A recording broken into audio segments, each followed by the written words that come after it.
नमस्कार। न्यूज के इकलौते फैमिली शो न्यूज की पाठशाला में आप सभी का बहुत स्वागत। मैं हूं सुशांत सिन्हा। ये वो पाठशाला जहां सबकी क्लास लगती है। और सबसे पहले रोज की तरह आपको बता दूं कि आज कौन कौन सा चैप्टर खोलने वाला हूं। तलाक 370 या कहिए 3 तलाक 370 और राम मंदिर के बाद मोदी का सबसे बड़ा धमाका। कल वक्फ बिल इस देश में क्या क्या खत्म कर देगा, आज इसका चैप्टर खोलूंगा। इंडी वाले मीटिंग करते रहे, वक्फ बिल पर मोदी के दोस्त नीतीश और नायडू ने क्या खेल कर दिया है, आज यह भी बताऊंगा। ओवैसी से अखिलेश और राहुल तक सब परेशान, लेकिन मोदी शाह ने संसद का नंबर गेम कैसे सेट किया है यह भी दिखाऊंगा। मस्जिदें और मदरसे सरकार छीन लेगी क्या? वक्फ बिल पर बॉस वो कंप्लीट चैप्टर आपके लिए लेकर आया हूं जो आपका हर डाउट क्लियर कर देगा। आप हिंदू हैं, मुसलमान हैं, सिख, ईसाई, फर्क नहीं पड़ता।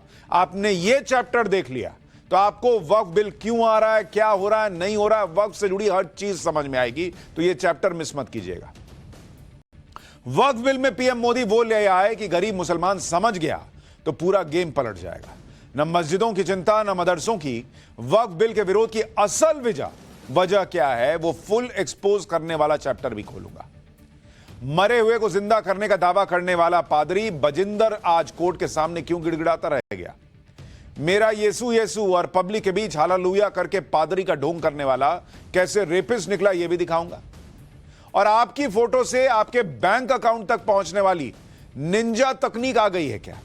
आपने भी गिबली इमेज बनाकर पोस्ट की है तो आपका बैंक अकाउंट खतरे में है क्या? आज यह भी बताऊंगा। लेकिन सबसे पहले दिन भर की बड़ी खबरों का रिवीजन, उसके बाद पहला चैप्टर।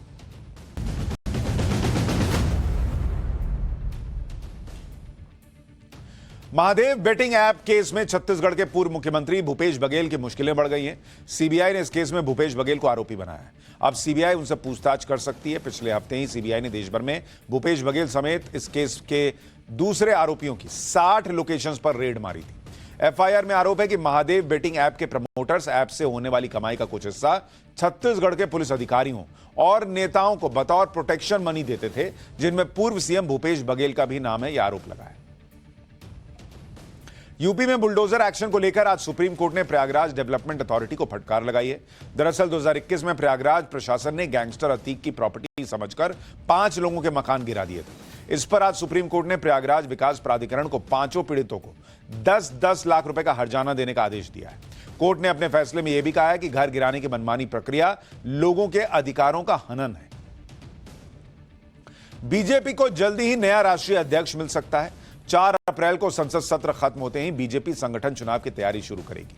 पहले 4 से 5 दिनों के अंदर उत्तर प्रदेश, कर्नाटक, तमिलनाडु, पश्चिम बंगाल समेत 18 राज्यों के प्रदेश अध्यक्षों के नामों का ऐलान होगा और उसके बाद राष्ट्रीय अध्यक्ष के चुनाव की प्रक्रिया शुरू होगी। रिपोर्ट्स के मुताबिक अप्रैल के दूसरे या तीसरे हफ्ते तक बीजेपी नए राष्ट्रीय अध्यक्ष का चुनाव कर लेगी।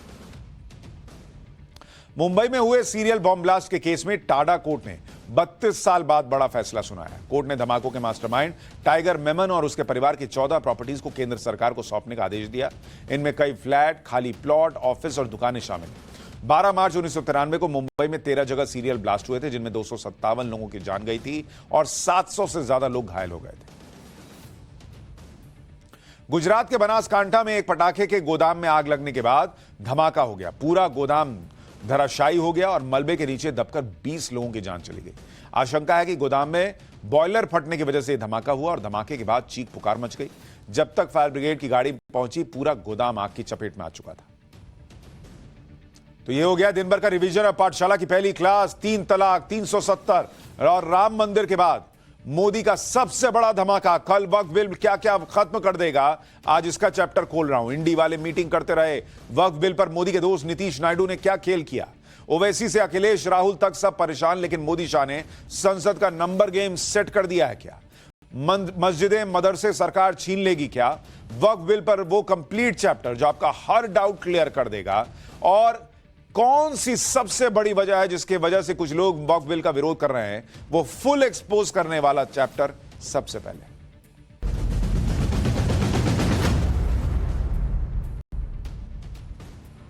नरेंद्र मोदी मिशन मोड में काम करते हैं, ये किसी से छुपा नहीं।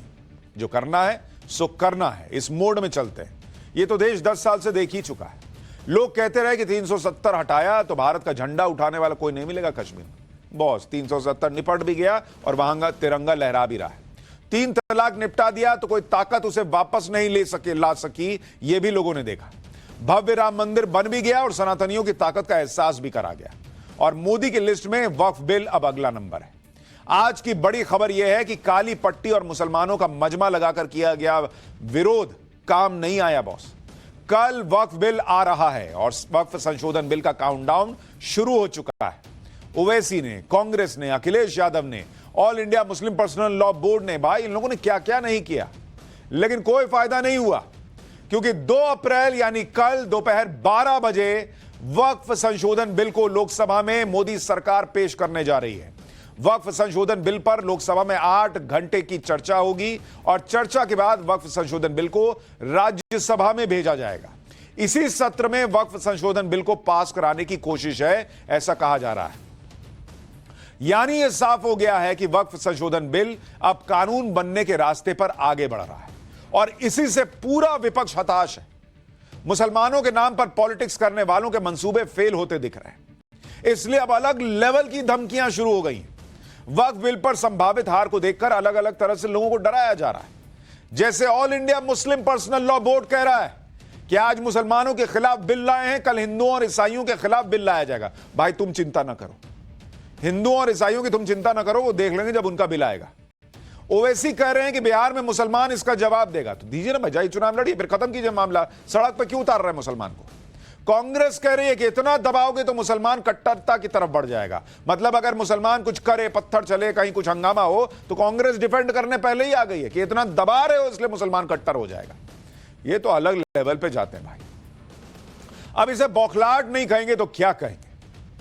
हाँ, जनता ने बहुमत देकर सरकार बनवाई तो पीएम मोदी ने रिफॉर्म करने का काम शुरू किया, और जो लोग मुसलमानों के कट्टर होने की बात कर रहे हैं वो मुसलमानों की हितैषी तो हो नहीं सकते, क्योंकि वक्फ संशोधन बिल के बाद सबसे ज्यादा फायदा गरीब मुसलमानों को होने जा रहा है। वक्फ संशोधन बिल में क्या क्या है, इसकी एक्सक्लूसिव जानकारी आज आपको देंगे। इस पर हो रही पॉलिटिक्स को कायदे से आपको समझाएंगे। आज आपको वक्फ बिल का वो स्पेशल चैप्टर दिखाऊंगा जो आपको पाठशाला के अलावा कहीं नहीं मिलेगा। ऐसी ऐसी रिसर्च दिखाऊंगा, ऐसी ऐसी बातें बताऊंगा जो आपका हर डाउट क्लियर कर देगी। लेकिन पहले वक्फ बिल पर मचे हंगामे का एक ट्रेलर देखिए। वक्फ बोर्ड के खिलाफ हैं हम लोग, इसलिए खिलाफ हैं क्योंकि भारतीय जनता पार्टी हर जगह हस्तक्षेप करना चाहती है। भारतीय जनता पार्टी हर जगह अपना कंट्रोल चाहती है। पूरा देश आज देख रहा है कि किस प्रकार से लोकसभा में धीरे धीरे आज लोकतंत्र की आवाज को कुचला जा रहा है। जो कुछ समुदाय के ठेकेदार बने हैं उनको पीड़ा हो रही है, उनका वोट बैंक चला जाएगा। तैयार है, वो यही कर सकते हैं। डॉग विसिल पॉलिटिक्स के उस्ताद लोग हैं। ये देश में नफरत फैलाने के लिए बिल लाया जा रहा है, झगड़ा कराने के लिए। इस बिल के पीछे बीजेपी का कोई मकसद नहीं है। कांग्रेस पार्टी और कुछ लोग दबाव में वोट बैंक राजनीति की वजह से विरोध करने का नाटक कर रहे हैं।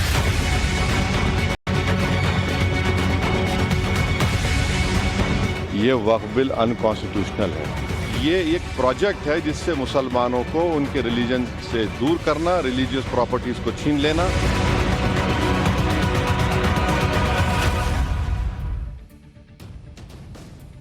नरेंद्र मोदी के तीसरे टर्म का सबसे बड़ा धमाका कल होने वाला है, जब वक्फ संशोधन बिल पेश होगा। जैसे ही इंडी वालों को पता चला कि कल मोदी ये बड़ा धमाका करने वाले हैं, वैसे ही इंडी वाले हड़बड़ा गए, उनके तो होश उड़ गए। संसद में इंडी गठबंधन ने हंगामा करना शुरू कर दिया। विपक्षी सांसदों ने स्पीकर की कुर्सी के पास जाकर नारेबाजी शुरू कर दी। यानी ट्रेलर दिख गया कि कल संसद में क्या होने वाला है। लेकिन नरेंद्र मोदी कहां रुकने वाले? टीम मोदी ने अपना ट्रेलर भी दिखा दिया। लोकसभा और राज्यसभा में व्हिप जारी करके किरण रिजिजू ने बैठक की है। व्हिप प्रमुखों के साथ बैठक की किरण रिजिजू ने। बीजेपी ने अपने सांसदों के लिए 3 लाइन का व्हिप जारी कर दिया है। सभी सांसदों को कल लोकसभा में मौजूद रहने के लिए कह दिया गया है। सहयोगी दलों के साथ बैठकें की जा रही हैं। अमित शाह ने जेडीयू के नेताओं के साथ मुलाकात भी की। यानी मोदी सरकार कोई भी लूज एंड नहीं छोड़ना चाह रही, और इसी वजह से ओवैसी जैसे नेता भड़के हुए हैं, क्योंकि उनकी कोशिशें फेल हो रही हैं। जिसके बाद अब ओवैसी कह रहे हैं कि एनडीए के सहयोगी दलों को मुसलमान चुनाव में जवाब देगा। एक बार ओवैसी को सुनिए। ये वक्फ बिल अनकॉन्स्टिट्यूशनल है। ये वक्फ बिल आर्टिकल 14, आर्टिकल 25, 26, 29 का ग्रेव वायलेशन है। ये वक्फ बिल नहीं है बल्कि ये वक्फ बर्बाद बिल है ये। और अगर चंद्रबाबू नायडू, नीतीश कुमार, चिराग पासवान, जयंत चौधरी इसकी तायीद करेंगे तो वो अपने पॉलिटिकल रीजंस की वजह से या जो भी उनके है नैरो रीजन तायीद कर रहे हैं नरेंद्र मोदी सरकार की, ये बात साबित हो जाएगी कि वो मुसलमानों की मस्जिदों को, दरगाहों को, खानखाहों को, इवैक्यू वक्फ प्रॉपर्टीज को और लिमिटेशन एक्ट अप्लाई करेंगे तो एनक्रोचर्स को रिवॉर्ड करेगी। तो वो उसकी ये सपोर्ट कर रहे हैं। उनको ये देखना चाहिए कि ये सपोर्ट तो कर रहे हैं मगर क्या आप 5 साल के बाद जब जाएंगे जनता के पास क्या जवाब देंगे उनको? अब तो बिहार का चुनाव भी है। ओवैसी कह रहे हैं कि जो नेता वक्फ बिल को समर्थन देंगे वो क्या जवाब देंगे मुसलमानों को जाके। आज मैं आपको ऐसी ऐसी चीजें बताऊंगा जो आपसे पूछेंगी, जो ओवैसी से पूछेंगी कि ओवैसी को मुसलमानों को क्या जवाब देना चाहिए। ये जो इंडी वाले हैं इनको मुसलमानों को क्या जवाब देना चाहिए, ऐसे ऐसे फैक्ट्स और फिगर्स बताऊंगा। भाई ओवैसी अलग परेशान है, राहुल गांधी अलग। इंडी गठबंधन वालों ने तो वक्फ बिल के खिलाफ पूरी ताकत झोंक दी, ऐसा लग रहा है। लोकसभा चुनाव के बाद शायद आज पहली बार इंडी गठबंधन के नेताओं की बैठक हुई। बैठक में राहुल गांधी और मल्लिकार्जुन खड़गे के साथ समाजवादी पार्टी, आम आदमी party, TMC, RJD, DMK, Uddhav Thackeray की शिवसेना और शरद पवार की एनसीपी भी शामिल हुए। विपक्ष को वक्फ में बदलाव से वोट बैंक का डर है, या फिर वक्फ का गड़बड़झाला खत्म हो जाएगा इसका डर है, या फिर इसका डर है कि बदलाव के बाद वक्फ का फायदा आम मुसलमानों को मिलने लगेगा। वजह कुछ भी हो, विपक्ष के नेता ना तो खुद मानने को तैयार हैं ना ही समझने को तैयार है। भाई उनको तो कोहनी मार के एक दूसरे को पीछे करके दिखाना कि हे मुसलमान भाई, हे हेलो मेरे को वोट देना, मैं तेरे साथ खड़ा है। इनका मकसद सिर्फ इतना है क्योंकि लोकसभा और राज्यसभा का नंबर गेम सेट हो चुका है। इनको पता है कि ये कुछ नहीं कर पाएंगे, लेकिन भैया फोटो तो दिखानी है कि मैं तुम्हारे लिए चिंतित था, हाथ पीछे करके टहल रहा था, इतना मेरे दिमाग में तुम्हारे लिए तनाव था। भाई मुसलमानों को सरकार के खिलाफ भड़काना भी है। सुनिए एक बार नेताओं के भड़काऊ बयान, फिर आगे की बात। वो यही कर सकते हैं, डॉग विसिल पॉलिटिक्स के उस्ताद लोग हैं। वक्फ की संपत्ति में थोड़ा घालमेल है, इसकी बड़ी चिंता है उनको, ऐसा उन्होंने कहा है। तो इस देश में संपत्ति का संकेंद्रण 5% लोगों के हाथ में है और संविधान की धारा 38(2) और 39(c) कहती है इसको खत्म करो। उस पर कब बिल ला रहे हैं किरण रिजिजू जी, या सिर्फ डॉग विसिल पॉलिटिक्स होगी? ये बिल किस लिए ला रहे हो? देश में नफरत फैलाने के लिए? लोगों का ध्यान बेरोजगारी से, अशिक्षा से, महंगाई से, डॉलर की मजबूती और रुपए की गिरती कीमत से हटाने के लिए, एमएसपी की गारंटी के मुद्दे से हटाने के लिए? किस लिए ला रहे हैं आप ये कानून? इस बिल से ऐसा लगता है कि एक ही मजहब को निशाना बनाया जा रहा है। वक्फ को इस तरह निशाना बनाना ये अफसोस की बात है, क्योंकि ऐसा लगता है कि सिर्फ हमारा ही एक जो खैरात का सिलसिला है उसके खिलाफ कार्रवाई की जा रही है। बेहतर होता कि ना ही हो। अब पार्लियामेंट तक है, हम कभी इस बिल का जो है हम इसकी हिमायत कर नहीं सकते। उमर अब्दुल्ला कह रहे हैं कि ऐसा लग रहा है कि एक ही धर्म को टारगेट किया जा रहा है। अरे भाई, तो एक ही धर्म के पास वक्फ का कानून ही है, एक ही धर्म को वक्फ ट्रिब्यूनल मिला हुआ है, एक ही धर्म को ऐसा कानून मिला हुआ है कि भैया जहां मन वहां उंगली रख दो, तुम्हारी हो जाएगी। और जिसकी जमीन है उसको साबित करना होगा कि भाई ये तो मेरी जमीन थी, वक्फ वाले लेके चले गए। वक्फ को नहीं साबित करना है कि मैंने किसी और की जमीन ले ली है। तो ऐसा जबरदस्त तूफानी कानून एक ही के पास है, तो एक ही के पास से हटेगा ना बॉस। हालांकि तो पूरा कानून हटना चाहिए था। मुसलमानों को तो नरेंद्र मोदी को माला जाके पहनानी चाहिए कि बॉस आपने बहुत बड़ा काम कर दिया कि पूरा कानून खत्म नहीं किया, सिर्फ संशोधन किया, वो भी गरीब मुसलमान को फायदा देने वाला। खैर, इंडी गठबंधन तो मुसलमानों के नाम पर एकजुट हो रहा है। दूसरी तरफ कांग्रेस खुद वक्फ बिल के विरोध में एक्टिव हो गई। कांग्रेस ने अपने सांसदों के लिए व्हिप जारी कर दिया है। 2 अप्रैल को सभी सांसदों को संसद में रहने के लिए कहा है। 2 अप्रैल को कांग्रेस सांसद संघ राहुल गांधी बैठक करेंगे। वक्फ बिल के विरोध के मुद्दे पर रणनीति बनाई जाएगी। यानी कांग्रेस समेत पूरे इंडी गठबंधन ने कमर कस ली है कि चाहे जो हो जाए वक्फ का बिल रोक ना पाए, लेकिन विरोध करते हुए तो दिखना है। कांग्रेस नेता राजीव शुक्ला को भी सुनिए एक बार। कल देखिए वक्फ बिल ला रहे हैं, अपोजिशन पार्टीज के जितने फ्लोर लीडर्स हैं सबकी मीटिंग चल रही है, उसी में खड़गे जी, राहुल जी, सारे लोग हैं। वहाँ लोग रणनीति तय करेंगे और विपक्ष जो इसमें इस तरह के प्रावधान हैं कि जो बिल्कुल सारी शक्ति सरकार को देते हैं, उसका विरोध करेंगे। कांग्रेस विरोध नहीं करेगी तो कौन करेगा? जाते जाते मनमोहन सिंह 2013-14 में आपको याद होगा वक्फ को संपत्तियां देके चले गए थे, प्राइम प्रॉपर्टीज दिल्ली की, कि लो ना भाई रख। तो वो नहीं करेंगे तो और कौन करेगा? सारे मोदी विरोधियों ने पूरा जोर लगा दिया कि वक्फ बिल को आने नहीं देंगे। सब सिर के बल खड़े हो गए ऐसा लग रहा है, जिससे मुसलमानों में मैसेज तो चला जाए कि मुसलमानों का असली हितैषी हम हैं। अखिलेश यादव से लेकर तेजस्वी यादव तक वक्फ बिल के खिलाफ बयानबाजी कर रहे हैं, अपने वोट बैंक को यह मैसेज दे रहे हैं कि बॉस हमने तो पूरी कोशिश की, लेकिन क्या करें, मोदी सरकार नहीं मानी। मुसलमानों को मोदी सरकार के खिलाफ भड़काया जाए जिससे अपना वोट बैंक बना रहे। एक बार अखिलेश यादव और तेजस्वी यादव को भी सुनिए। भारतीय जनता पार्टी का हर फैसला वोट के लिए, अपने लोगों को खुश करने के लिए। ये वक्फ बिल के खिलाफ समाजवादी पार्टी है, पहले भी थी, आगे भी रहेगी। संदेश ये देना चाहते हैं कि अपना वोट बैंक ठीक कर लें, क्योंकि नौकरी दी नहीं, रोजगार दिया नहीं, किसान की आय दोगुनी हुई नहीं, तो इनका वोटर भी इनसे नाराज है। यह संवैधानिक बिल है और लगातार हम लोग जो है संविधान को मानने वाले लोग हैं। भाजपा के लोग चाहते हैं नागपुर का कानून को थोपना, वो हर किस हम लोगों को बर्दाश्त है। हम लोग इस बिल को लेकर के एकदम क्लियर हैं कि किसी भी कीमत पे हम लोग इसको बर्दाश्त नहीं करेंगे। ये लोग इस बिल को असंवैधानिक बता रहे हैं, लेकिन ये नहीं पूछते या ये नहीं बताते कि संविधान में कहां लिखा है कि एक धर्म को उठा के सब दे दो, और दूसरे वाले मुंह बाए खड़े रहे कि अरे हमारे पास तो यार ऐसा कुछ नहीं। और इन लोगों का कॉन्फिडेंस देखिए कि इसके बावजूद ये दिखते हुए कि ना हिंदू के पास है, ना सिख के पास है, ना ईसाई के पास है, ना पारसी के पास है, ना जैन के पास है, किसी और को ये पावर नहीं मिली हुई है, लेकिन फिर भी मुसलमान के वोट के चक्कर में ये सब करेंगे और हिंदू का भी वोट लेंगे, सिख का भी लेंगे, पारसी का भी लेंगे, जैन का भी लेंगे। इनको कॉन्फिडेंस है, लेकिन इनको ये कॉन्फिडेंस भी है कि अगर ऐसा नहीं किया तो कहीं मेरा मुसलमान वोट चला जाएगा। वक्फ बिल को पास होने से रोकना विपक्ष के बस की बात नहीं है, इसलिए विपक्ष एनडीए में शामिल जेडीयू और टीडीपी से आस लगाए बैठा है। लेकिन इन दोनों ही दलों ने वक्फ बिल को लेकर अपना रुख साफ कर दिया है।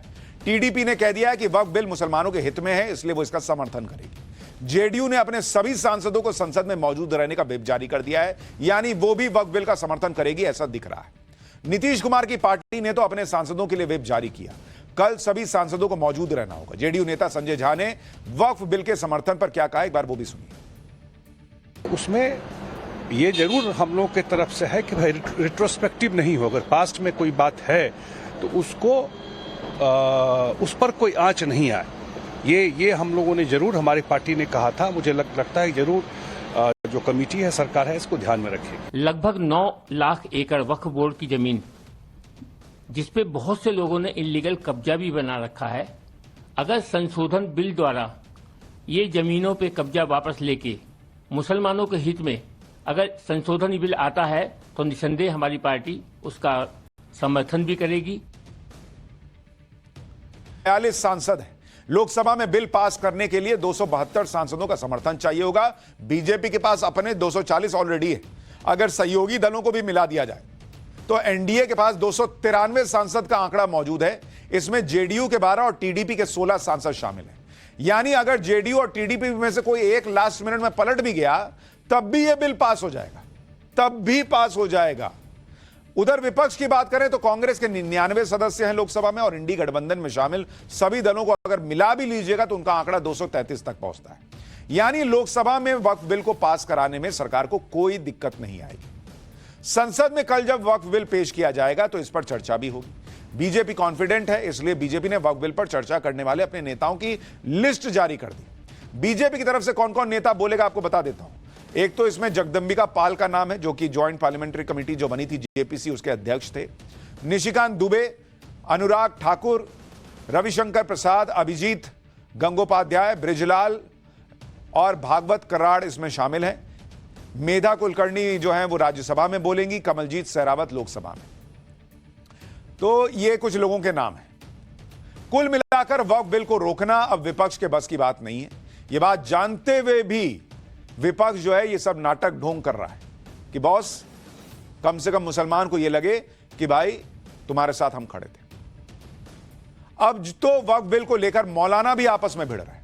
मौलाना अरशद मदनी वक्फ बिल को मुसलमानों की जमीन हड़पने की साजिश बता रहे हैं। वहीं अजमेर दरगाह के सैयद नसीरुद्दीन चिश्ती वक्फ बिल का समर्थन कर रहे हैं। यानी मुसलमान वर्सेस मुसलमान हो गया है। देखिए, हिंदुस्तान का वो तबका जो इन मसाजिद के औकाफ को हड़प करना चाहता है, कहता है अगर किसी वक्फ जमीन या मस्जिद या किसी भी चीज के कागजात वक्फ के नहीं आए तो उसको वक्फ नहीं माना जाएगा। अब मतलब है मुसलमानों की जमीन को हड़प करना चाहते हो। मैं तो पहले दिन से ही कह रहा हूं कि जो मिसलीड किया जा रहा है कम्युनिटी को इस बिल के नाम पे कि साहब दरगाहें छीन जाएंगी या हमारे मुस्लिम जो इदारे हैं दूसरे वो चले जाएंगे, तो ये बात तो सही नहीं है। गुमराह कर रहे हैं। मैं उनसे तमाम लोगों से ये अपील करूंगा कि वक्त गुमराह करने का नहीं है, सब मिलकर के अच्छा एक्ट पास कराएं। वक्त की जरूरत है और इसको कतई आम मुसलमान ये ना समझे कि ये इस्लाम के खिलाफ काम हो रहा। नहीं, मौलाना मदनी को आप सुनिए, कह रहे कागज नहीं भी है तो मुसलमान की जमीन है, उसको कोई छीन नहीं सकता। कितने कमाल की बात है। आप इस देश में देखिए कि हिंदू 100 करोड़ हिंदुओं का देश है ये।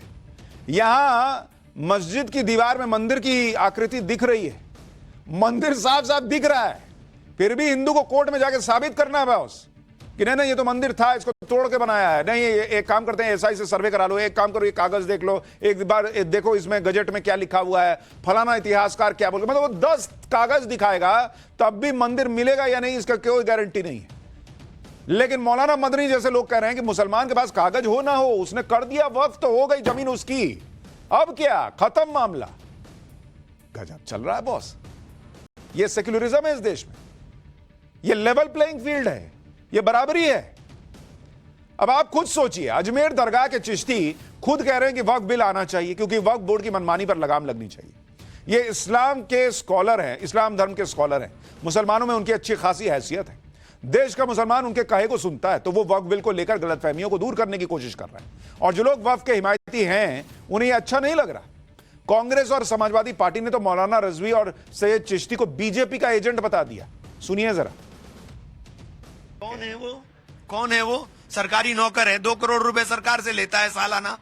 कौन है, उसको जानता है कोई? क्या हैसियत है उसकी जो दलाली बीजेपी की करने के लिए आ गया है? सर साथ ही जो अजमेर के हैं वो लोग सपोर्ट कर रहे थे, चिश्ती लोग, वो लोग कह रहे हैं कि इसको भ्रम फैलाया जा रहा है, ये सही है। ये भारतीय जनता पार्टी किससे क्या कहलवा दे, किससे क्या करवा दे, ये भारतीय जनता पार्टी का कमाल है। विपक्ष आज से नहीं, जब से वक्फ में संशोधन का मुद्दा उठा है तब से इसी तरह की बातें कर रहा है। और ओवैसी तो लगातार वक्फ बिल के खिलाफ मुसलमानों को भड़का रहे हैं, हर संभव कोशिश कर रहे हैं कि किसी तरह से हंगामा खड़ा हो और मोदी सरकार को घेरने का मौका मिले, लेकिन ऐसा कुछ नहीं हो रहा। ओवैसी को वक्फ बिल पर सबसे करारा जवाब तो यूपी के मुख्यमंत्री योगी आदित्यनाथ ने दिया। सीएम योगी ने ओवैसी जैसे वक्फ के हिमायतियों से पूछ लिया कि वक्फ बोर्ड ने आज तक मुसलमानों की भलाई के लिए कौन सा काम किया। एक बार इसको सुनिए, फिर मैं आपको वक्फ को लेकर वो चैप्टर खोलकर दिखाता हूं जो आपका हर डाउट क्लियर कर देगा। एक बार योगी जी को सुनिए।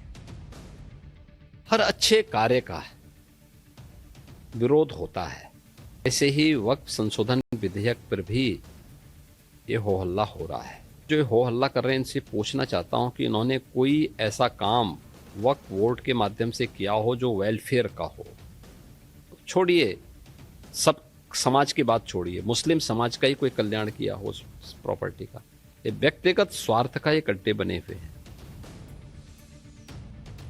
जो लोग वक्फ के इस पूरे मामले को नहीं समझते वो एक बात एक लाइन में समझ लें कि वक्फ उस जाल की तरह है जिस जाल में देश पिछले 70 साल से फंसा हुआ है, और इस जाल को तोड़ने की हिम्मत अगर कोई दिखा रहा है तो वो नाम है नरेंद्र मोदी का। वक्फ का ये कैसा जाल है वो आप खुद देखिए कि किसी भी प्रॉपर्टी पर दावा कर देना, वक्फ के दावे पर आसानी से सुनवाई ना होना, एक बार वक्फ तो हमेशा के लिए वक्फ जैसा प्रावधान, वक्फ की संपत्ति से होने वाली कमाई से गरीब महिलाओं का, गरीबों का कोई भला नहीं होना, वक्फ की संपत्तियों का सर्वे भी आधा अधूरा होना, वक्फ की जमीन पर अतिक्रमण की शिकायतें, वक्फ जमीनों के रखरखाव में भ्रष्टाचार।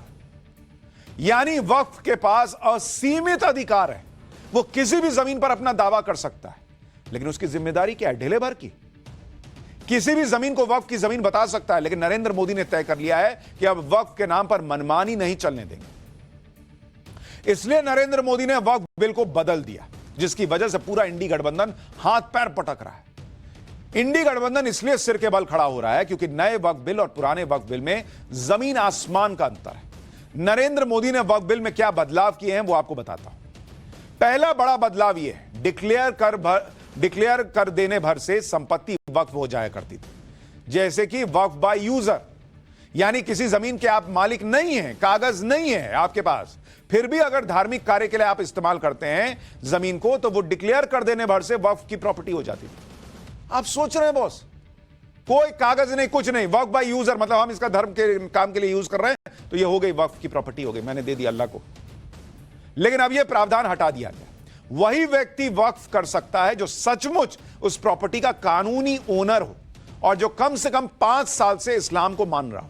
यानी वक्फ के नाम पर जमीन करनी है, वक्फ प्रॉपर्टी घोषित करवाना है तो अपनी जमीन को करवाओ, कहीं भी उंगली मत रख दो कि यह हो गई वक्फ की, बोल दिया मैंने। तो यह बड़ा बदलाव पहला। इसके अलावा पहले यह होता था कि वक्फ बोर्ड के पास किसी भी संपत्ति को वक्फ घोषित करने की पावर थी, यानी वक्फ बोर्ड जिस पर उंगली रख दे वो प्रॉपर्टी उसकी हो जाती थी। अब इस प्रावधान को हटा दिया गया। वक्फ बोर्ड के नाम पर जमीन की लूट इससे बंद होगी, सारी मनमानी खत्म होगी। इसके अलावा पहले यह होता था कि वक्फ की संपत्ति के सर्वे के लिए सर्वे कमिश्नर्स का प्रावधान था, वो जो कह देते थे वही होता था। लेकिन नए बिल के बाद अब डिस्ट्रिक्ट कलेक्टर के पास यह पावर होगी कि वो स्टेट रेवेन्यू कानून के मुताबिक सर्वे कराएगा। पहले यह होता था कि वक्फ बोर्ड में केवल मुस्लिम मेंबर हो सकते थे, अब यह होगा कि गैर मुसलमान भी बोर्ड में मेंबर हो सकते हैं। पहले कुछ विशेष परिस्थितियों में ही वक्फ ट्रिब्यूनल के फैसले हाईकोर्ट तक जा पाते थे, अब 90 दिन के अंदर वक्फ ट्रिब्यूनल के फैसले को हाईकोर्ट में कोई भी चुनौती दे सकता है। पहले शिया और सुन्नी मुसलमानों के लिए अलग से वक्फ बोर्ड बना हुआ था, अब मुसलमानों में बोहरा और आगा खानी समुदाय के लिए भी वक्फ बोर्ड होगा। यानी नरेंद्र मोदी, जो भाई आप पे ही ना सवाल उठ रहा है कि बिना किसी कागज का आप किसी को भी बोल देते हैं कि वक्फ की संपत्ति है, तो कह रहे हैं कि भाई वक्फ करो ना, अपनी संपत्ति करो। आज तक आपने देखा है कि भाई सड़क पर जो गाड़ी लगी है तुम ले लो ना भाई, ले जाओ। आप अपने दोस्त को अपनी गाड़ी की चाबी देते कि ले भाई ले जा, तेरी गाड़ी, तू आज से चलाएगा इसको, तू इस्तेमाल कर इसका, यही ना बोलते हैं भाई अपने दोस्त को कुछ देना हो तो। या ये कह देते हैं कि ये आज से ये फलाना गाड़ी पे मैंने उंगली रखी, आज से मेरी होगी, ऐसा होता है क्या? यही इसी टाइप से मिलता जुलता हिसाब वक्त में चल रहा है कि जहां उंगली रख दी वो हमारा हो गया भाई। मोदी कह रहे हैं भाई ये मत करो, कागज दिखाओ, करो जो करना है। हजारों आपत्तियों और भारी विरोध के बावजूद प्रधानमंत्री नरेंद्र मोदी अगर वक्फ बिल में सुधार कर रहे हैं तो उसकी ठोस वजह है। जैसे आप सिर्फ तमिलनाडु के उदाहरण से समझ सकते हैं कि अब तक देश में वक्फ के नाम पर क्या चल रहा है। अभी तमिलनाडु वक्फ बोर्ड के अंडर 6,607 वक्फ संस्थाएं चल रही हैं, इसमें से 3,082 रजिस्टर्ड हैं, 3,525 अनरजिस्टर्ड वक्फ, यानी आधे से ज्यादा अनरजिस्टर्ड है भाई। इन्हीं चीजों को सुधारने के लिए अब नए बिल में यह प्रावधान किया गया है कि 6 महीने के अंदर वक्फ की संपत्ति को रजिस्टर तो कराओ। आधी से ज्यादा संपत्ति रजिस्टर ही नहीं है। आपको एक और बड़ी हैरान करने वाली बात बताता हूं, आप सुन के शॉक्ड रह जाएंगे। जो लोग कह रहे हैं कि वक्फ में सरकार दखल ना दे, सरकार वक्फ को कुछ ना करे, सरकार वक्फ बोर्ड को कुछ ना बोले, छूना मत वक्फ को, सरकार दूर रहो, तो यह मुसलमानों का मामला है। वही लोग वक्फ मैनेजमेंट के लिए सरकार से पैसा लेते हैं, यानी सरकार का पैसा लेंगे लेकिन सरकार का दखल इनको मंजूर नहीं है। पैसा आन दो, पैसा आन दो, लेकिन हमसे कुछ पूछ मत लेना, हमसे कुछ कह मत देना। कैसे ये लोग वक्फ के नाम पर सरकार से पैसा लेते हैं उसका उदाहरण आपको देता हूं। सेंट्रल वक्फ काउंसिल अल्पसंख्यक मामलों के मंत्रालय से पैसा लेता है और यह पैसा फिर सेंट्रल वक्फ काउंसिल के जरिए स्टेट वक्फ बोर्ड को जाता है। सरकार से वक्फ बोर्ड वाले पैसा लेते हैं, कभी वक्फ प्रॉपर्टीज को कंप्यूटराइज करने के नाम पर, कभी वक्फ प्रॉपर्टीज की मैपिंग के लिए, इसके अलावा मैन पावर लगाने के लिए, जैसे असिस्टेंट प्रोग्रामर, सर्वे असिस्टेंट, अकाउंटेंट, लीगल असिस्टेंट के नाम पर लोगों को वक्फ बोर्ड में नौकरी पर लगाने के लिए पैसा लेते हैं। इसके अलावा वीडियो कॉन्फ्रेंसिंग का सेटअप करना है, कंप्यूटर सेंटर बनाना है, कमर्शियल कॉम्प्लेक्स बनाना है, मैरिज हॉल बनाना है, तो भी सरकार से पैसा ले लेते हैं। इन्हीं सब कामों के लिए 2016-17 में सेंट्रल वक्फ काउंसिल ने अल्पसंख्यक मामलों के मंत्रालय से 2 करोड़ 80 लाख रुपए लिए। इसी तरह से 2017-18 में 12 करोड़ 18 लाख रुपए, 18-19 में 14 करोड़ 95 लाख रुपए, 2019-20 में 14 करोड़ 91 लाख रुपए, 2020-21 में 30 करोड़ रुपए वक्फ वालों ने सरकार से लिए, इसी मोदी सरकार से लिए भाई। तब तो किसी को मोदी सरकार से दिक्कत नहीं थी, पैसा आ रहा है तो आन दो। लेकिन उसके बाद नरेंद्र मोदी कोई इसमें सुधार नहीं कर सकते। सेंट्रल वक्फ काउंसिल से अलग अलग वक्फ संस्थाओं और वक्फ बोर्ड को इंटरेस्ट फ्री लोन भी मिलता है, इंटरेस्ट फ्री लोन। साल 2016-17 से 2020-21 के बीच 5 साल में 17 करोड़ 61 लाख रुपए का इंटरेस्ट फ्री लोन भी दिया गया। गजब हिसाब है बॉस, फायदा पूरा लेंगे, कायदा ढेले भर का नहीं मानेंगे। आप यह भी देखिए कि वक्फ की संपत्ति को कंप्यूटराइजेशन और डिजिटलाइजेशन के नाम पर या फिर वक्फ की संपत्ति को चमकाने के नाम पर राज्यों के वक्फ बोर्ड्स ने पैसा तो लिया, लेकिन इसे सही से खर्च तक नहीं किया। जैसे एक स्कीम है कौमी वक्फ बोर्ड तरक्कियाती स्कीम, इसके तहत राज्यों के वक्फ बोर्ड को वित्तीय सहायता दी जाती है ताकि वो वक्फ की संपत्तियों का डिजिटाइजेशन कर सके, वक्फ संपत्तियों की GIS यानी जियोग्राफिक इंफॉर्मेशन सिस्टम मैपिंग कर सके। इस स्कीम के तहत साल 2020-21 से लेकर 2022-23 के बीच 3 साल में 39 करोड़ रुपए आवंटित किए गए कि भाई डिजिटाइज कीजिए डेटा को, मैपिंग कीजिए जमीनों की और बाकी संपत्तियों की। लेकिन 3 साल में करीब 12 करोड़ रुपए खर्च हुए, यानी 30% फंड ही ये लोग खर्च किए। यही स्थिति 2020-21 से पहले भी थी। इससे पहले भी सरकार की तरफ से दिए गए फंड का पूरा इस्तेमाल भी नहीं होता था क्योंकि मैपिंग करनी थी।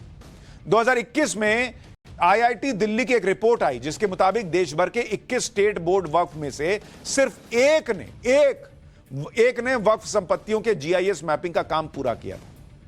यह तो हाल है। गजब खेल चल रहा है वक्फ बोर्ड में बॉस। जैसे इस तरफ समय समय पर वक्फ की संपत्तियों के सर्वे का प्रावधान है, लेकिन कई राज्यों में सर्वे पेंडिंग है। जैसे गुजरात और उत्तराखंड में वक्फ की संपत्तियों का सर्वे हुआ ही नहीं। यूपी में साल 2014 में सर्वे का ऑर्डर हुआ जो अभी तक पेंडिंग है। एक्सपर्ट की कमी और रेवेन्यू डिपार्टमेंट से खराब तालमेल की वजह से दिक्कतें आती हैं कहा जा रहा है, लेकिन अब नए बिल में इस दिक्कत को ठीक किया गया है। अब 90 दिन के अंदर कलेक्टर को सर्वे करके राज्य सरकार को रिपोर्ट देनी होगी। इसमें वक्फ संपत्ति की सारी डिटेल होगी, संपत्ति की बाउंड्री कहां तक है, संपत्ति किस लिए इस्तेमाल हो रही है, किसकी संपत्ति है, कब इस संपत्ति को वक्फ किया गया, किस मकसद से वक्फ किया गया, उसके मौजूदा मुतवल्ली कौन है, सारी डिटेल आ जाएगी। और तो आपका ही फायदा होगा भाई। जो ये लानत लग रही है, जो लोग सवाल उठा रहे हैं कि अरे भाई ये तो वक्फ तो कहीं भी किसी की भी जमीन हड़प ले रहा, दिखाइएगा खोल के मोबाइल पे, ये उंगली मत उठा, देखो रजिस्टर्ड है, देखो। लेकिन नहीं, वो करना ही नहीं है। पीएम मोदी वक्फ को लेकर जो नया कानून ला रहे हैं उसमें वक्फ की संपत्तियों का सर्वे भी टाइम पर होगा, रजिस्ट्रेशन भी टाइम पर होगा, वक्फ की संपत्तियों का बेहतर मैनेजमेंट होगा, क्योंकि मौजूदा वक्फ कानून के तहत तो वक्फ की संपत्तियों के रखरखाव के डेटा में कोई पारदर्शिता ही नहीं है। अभी अल्पसंख्यक मंत्रालय के तहत चलने वाले वक्फ एसेट्स मैनेजमेंट सिस्टम के पोर्टल पर वक्फ की संपत्तियों का ऑनलाइन डेटा है। आप ये जानकर हैरान रह जाएंगे कि इसमें आपको मैं बता रहा हूं, और ये जो आपको बता रहा हूं, ये मैं आपको जो डेटा दिखा रहा हूं इसको बहुत ध्यान से देखिए, जरा जूम करके दिखाइए इसको। ये जो आप डेटा देख रहे हैं इसमें ये वक्फ की वेबसाइट पर है बॉस। आप देखिए ये कुल इमूवेबल प्रॉपर्टी जो सरकार, मतलब जो वक्फ के पास जमीनें हैं, उसमें अगर आप देखेंगे 8,72,000, ये 8,72,000 और 804 प्रॉपर्टीज हैं जो इमूवेबल जमीन, बिल्डिंग, इस टाइप की प्रॉपर्टी। और ये वक्फ की वेबसाइट पर है बॉस। ये डेटा दिखाइए यहां पर, ये वक्फ की वेबसाइट पर ये डेटा दिखाइए। 4,36,179 प्रॉपर्टी ऐसी है जो वक्फ खुद कह रहा है कि उसकी कोई जानकारी तक उसके पास नहीं है। आप सोचिए बॉस कि 8 लाख प्रॉपर्टी में से 4 लाख प्लस ऐसी प्रॉपर्टी है जिसके बारे में वक्फ के वेबसाइट पर है कि हमारे पास कोई जानकारी नहीं बॉस। उसमें भी 58,000 ऐसी है जिस पर अतिक्रमण हो रखा है। कानूनी पचड़े में फंसी हुई संपत्तियां 13,000 से ज्यादा हैं। यानी वक्फ के तहत करीब 60% इमूवेबल प्रॉपर्टीज ऐसी हैं जिनकी या तो जानकारी नहीं है या जिस पर अतिक्रमण है या जो कानूनी पचड़े में फंसी हुई है। वक्फ बोर्ड और वक्फ की संपत्तियों का ऐसा बुरा हाल किसी से छिपा नहीं है, इसलिए कुछ आम मुसलमान भी इस बिल का समर्थन कर रहे हैं। सुनिए भोपाल के मुसलमान क्या कह रहे हैं। देखिए, ये बात तो बिल्कुल सही है। हर बिल के आने से पहले प्रोपोगंडा विपक्षी लोग बना देते हैं, कुछ लोग बना देते हैं। प्रोपोगंडा नहीं बनाना चाहिए, कोई भी चीज को समझना चाहिए। ऐसे एनआरसी आई थी तो सब मुसलमानों को निकाल दिया जाएगा, खदेड़ दिया जाएगा, उसमें मुसलमानों को यहाँ से मतलब बैंकेट हाउस में रखा जाएगा, तो ऐसा नहीं है। एनआरसी भी चला गया है, सीए भी चला गया है, सब कुछ हो गया, ट्रिपल तलाक भी हो गई, मगर ऐसा कुछ नहीं, किसी का अधिकार ऐसे कोई नहीं छीनता है। ये जो बिल पेश हो रहा है अच्छी चीज है, अगर इससे मुसलमानों को और दुनिया के लोगों को और फायदा हो, और इससे ये फायदा होगा कि जो लोगों ने वक्फ बोर्ड के नाम पे जमीनों पे कब्जा कर रखा है, नेतागिरी के नाम पे आड़ी फंसी करके, उसका फायदा नहीं गरीबों को नहीं मिल रही। अगर सरकार हमारी है और 70 साल से अगर कांग्रेस सरकार थी तो उसने क्यों नहीं करा? क्योंकि भ्रष्टाचार था। लोग, सही बात है, राजनीतिक लोग भड़काते हैं। सरकार को क्या जरूरत पड़ती है ऐसे बिल लाने की? जब भी देखिए मुसलमानों के लिए, जब भी देखिए मुसलमानों के खिलाफ, क्या जरूरत पड़ रही थी बिल में? अच्छा खासा चल तो रहा है। अब जो लोग ये कह रहे हैं कि नया वक्फ कानून मुसलमानों के खिलाफ है, इससे मुसलमानों की जमीनें छीन जाएंगी, तो ये सरासर झूठ है। क्योंकि सच ये है कि वक्फ संशोधन बिल में ऐसे ऐसे प्रावधान हैं कि इससे गरीब मुसलमान का भला ही होगा। कैसे, आपको समझाता हूं। वक्फ संपत्तियों के लिए सेंट्रलाइज्ड डिजिटल पोर्टल बनेगा। इससे वक्फ संपत्तियों की पहचान और प्रबंधन में सहूलियत होगी। वक्फ बोर्ड में चल रहे भ्रष्टाचार पर लगाम लगेगी तो वक्फ संपत्तियों से होने वाली आमदनी का इस्तेमाल मुसलमानों के लिए कल्याणकारी योजनाएं चलाने में होगा। वक्फ की जमीनें अवैध कब्जों से मुक्त होंगी तो उन जमीनों पर अस्पताल, स्कूल, गरीब मुसलमानों के लिए आवास जैसी सुविधाएं बन पाएंगी। वक्फ बोर्ड के कामकाज में पारदर्शिता आएगी तो वक्फ मैनेजमेंट पर मुसलमानों का भरोसा भी कायम होगा। यही बात मोदी सरकार देश के मुसलमानों को समझाने में जुटी है। भाई, तेरा ही फायदा है। और जो लोग ये कह रहे हैं कि मुसलमान की जमीन छीन लेंगी, अरे कितने मुसलमान की जमीन है बॉस, बताइए तो जरा। जो गरीब मुसलमान आ रहा है सड़क पर सुनने के लिए कि हमारे नेता क्या कह रहे हैं, हमारे लोग क्या कह रहे हैं कि हमारी जमीन, कि तुम्हारे पास कौन सी जमीन है वक्फ की, बताना जरा। क्या तुम कर ले रहे हो वक्फ की इस प्रॉपर्टी से, जरा बताना। 8-9 लाख एकड़ की जमीन है, तुम्हारा क्या फायदा हुआ मुझे बताना। तुम्हारा बच्चा तो आज भी रह रहा है ना गरीबी में, तुम आज भी झोपड़ी में रह रहे हो ना, और उसके बाद ये लोगों के झांसे में आना है कि अरे बॉस मेरी जमीन चाहिए। तुम्हारी कौन जमीन है? इन्होंने क्या दिया? इतने साल से तो वक्फ की संपत्ति वक्फ के पास थी। तुम्हारा 70 साल में क्या फायदा हुआ, बताओ ना भाई। ये बिल किसी ने नहीं छुआ 70 साल से, 75 साल से। क्या फायदा हुआ तुम्हारा, बताओ। हमारे पूर्वजों की जमीन है, वो छोड़ के, अरे तुम्हारे पूर्वज इतने अमीर थे कि 9 लाख 8 लाख एकड़ जमीन छोड़ के चले गए, तो आज वो उनके वारिस इतने गरीब कैसे हैं कि झुग्गियों में रह रहे हैं, बताना जरा। और आधी संपत्ति का हिसाब खुद वक्फ के पास नहीं है, लेकिन कोई छूना मत। हाँ, कोई मदद करनी है, पैसा देना है, दे दो, हम सर्वे वर्वे करा लेंगे तुम्हारे पैसे से, लेकिन हमारे काम में मत घुसना। ये कौन सा हिसाब है भाई? वक्फ के तहत जो संपत्तियां दान की गई उसका मकसद यही था कि इससे जरूरतमंदों की मदद हो सके, लेकिन वक्फ के नाम पर कैसे तुष्टीकरण का खेल चल रहा था आप वो भी देखिए। साल 2022 में आरटीआई से खुलासा हुआ कि दिल्ली में केजरीवाल सरकार ने वक्फ बोर्ड को 7 साल में 101 करोड़ रुपए दिए। इन 101 करोड़ रुपए में से 62 करोड़ रुपए तो सिर्फ साल 2021-22 में दिए गए, बाकी 39 करोड़ साल 2015-16 से 2020-21 के बीच गए। इसी तरह साल 2014 में लोकसभा चुनाव की आचार संहिता लागू होने के ठीक पहले मनमोहन सरकार ने दिल्ली की 123 प्राइम प्रॉपर्टी सरकारी दावा छोड़कर इन संपत्तियों को बिना किसी पुख्ता आधार के वक्फ बोर्ड के नाम कर दिया। लेकिन अब ऐसा नहीं हो पाएगा। नए बिल में ऐसे प्रावधान किए गए हैं जिससे वोट बैंक के नाम पर सरकारी संपत्ति को वक्फ बोर्ड को दे देना आसान नहीं होगा। सरकारी संपत्ति पर अगर वक्फ बोर्ड अपना दावा ठोकेगा तो फिर राज्य सरकार कलेक्टर रैंक को एक अधिकारी को लगाएगी जो कानून के मुताबिक जांच करेगा, और जब तक यह जांच चलेगी तब तक, और जब तक रिपोर्ट सबमिट नहीं होगी तब तक उस प्रॉपर्टी को वक्फ की संपत्ति नहीं माना जाएगा। वक्फ बोर्ड की कमाई पर भी सवाल उठते रहे। साल 2006 में सच्चर कमेटी की रिपोर्ट के मुताबिक वक्फ की कमाई का हिसाब भी आपको बताता हूं, जो हिसाब किताब वक्फ की कमाई, इसलिए हमने आपको कहा कि भाई ये आपको कंप्लीट चैप्टर बता रहा हूं ताकि आपके मन में कोई डाउट ना रहे। वक्फ की कमाई, ये सच्चर कमेटी की रिपोर्ट कह रही है। सच्चर कमेटी ने बताया कि 2006 में जो कमाई थी देश में वक्फ की संपत्तियां, उससे कमाई हुई कितनी? कमाई हुई कितनी? 5 लाख रुपए। यानी संपत्तियां कितनी हैं? एक मिनट, संपत्ति कितनी थी उस वक्त? 5 लाख। ठीक है, कितनी कमाई होनी चाहिए थी? कमाई होनी चाहिए थी 12,000 करोड़ रुपए। और हुई कितनी? कितनी कमाई हुई होगी? कमाई हुई कितनी? सोचिए, आप सोचिए कि भाई जिस संपत्ति से कोई कह रहा है कि 12,000 करोड़ रुपए की कमाई होनी चाहिए थी, उससे कितनी हुई होगी? बहुत कोई दिमाग लगाएगा कि नहीं यार 5-6 हजार करोड़ तो कमाई होंगे, इससे कम क्या होगा? आप सोचिए, सच्चर कमेटी की रिपोर्ट के मुताबिक 163 करोड़ रुपए की कमाई हुई थी अनुमानित। 163 करोड़ रुपया। सच्चर कमेटी की रिपोर्ट कह रही थी कि 12,000 करोड़ रुपए की कमाई होनी चाहिए थी वक्फ बोर्ड को, जितनी संपत्ति उसके पास थी। और कमाई कितनी हो रही है? 163 करोड़ रुपए। बहुत सवाल नहीं पूछा जाएगा?